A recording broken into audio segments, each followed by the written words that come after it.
যদি আমাদের সেলটা বড় বানাই, এই যে দেখুন আমাদের পিকচারও কি হচ্ছে, বড় হচ্ছে। আসসালামু আলাইকুম ডিয়ার ভিউয়ার, সফটওয়্যার ইউটিউব চ্যানেলে এক্সেল টিউটোরিয়ালে আপনাকে স্বাগতম।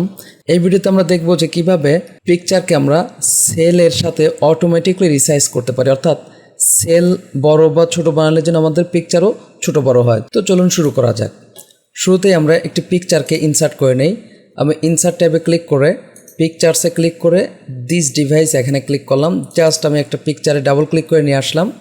এখন এইটাকে আমরা শুরুতেই যেই কাজটি করব, এইভাবে আমরা একটু রিসাইজ করে সেল বরাবর আমরা এটাকে সেট করে নেব। যেমন এই জায়গা থেকে দেখুন, এইদিকে আমি সেল বরাবর করেছি, এখানেও আমি সেল বরাবর করেছি। তো এইটা হয়ে গেলে এই পিকচারের উপর আমরা রাইট ক্লিক করব, তারপরে আমরা সাইজ অ্যান্ড প্রপার্টিজে ক্লিক করব।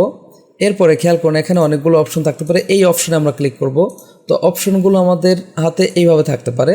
তো শুরুতেই আমরা প্রপার্টিজে গিয়ে এই যে এখানে লেখা আছে move but don't size with cells, আমরা এই যে প্রথমটাই ক্লিক করব, move and size with cells. এরপরে সাইজে গিয়ে আমাদের এখানে যে লক এইটাকে উঠিয়ে দিব, relative to original picture size এটা টিক চিহ্ন উঠিয়ে দিব। এখন এইটাকে আমরা কেটে দিলেও হবে। জাস্ট খেয়াল করুন এখন যদি আমরা আমাদের সেল বড় বানাই, এই যে দেখুন আমাদের পিকচারও কিন্তু কি হচ্ছে, বড় হচ্ছে।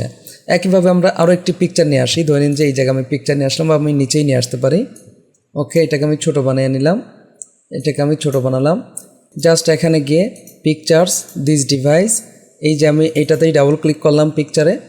এখন আমরা কি করব, এই যে মাউস দিয়ে এইটাকে একটু ছোট বানিয়ে নিই, অর্থাৎ সেল বরাবর আমরা ছোট বানাবো। খেয়াল করুন এই যে এই সেলের দাগের সাথে যেন মিলে থাকে, এটা আমাদের মাথায় রাখতে হবে। ওকে, এই যে দেখুন। এরপরে আমরা এখানে রাইট ক্লিক করে সাইজ অ্যান্ড প্রপার্টিজ, এই জায়গা থেকে এই যে প্রপার্টিজ এটা এইভাবে থাকতে পারে। তো প্রপার্টিজে এসে সাইজ থেকে লকের টিকচিহ্ন উঠিয়ে দেবো, রিলেটিভের টিকচিহ্ন উঠিয়ে দেবো। এই যে প্রপার্টিজ এখান থেকে আমরা move and size with cells এটাতে ক্লিক করব।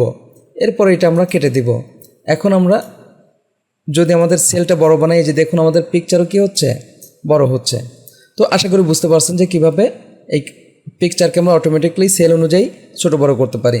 যদি ভিডিওটি ভালো লাগে থাকে প্লিজ লাইক করবেন এবং কমেন্ট করে আপনার অনুভূতি জানাবেন। চ্যানেলটি সাবস্ক্রাইব করে না থাকেন প্লিজ সাবস্ক্রাইব করবেন।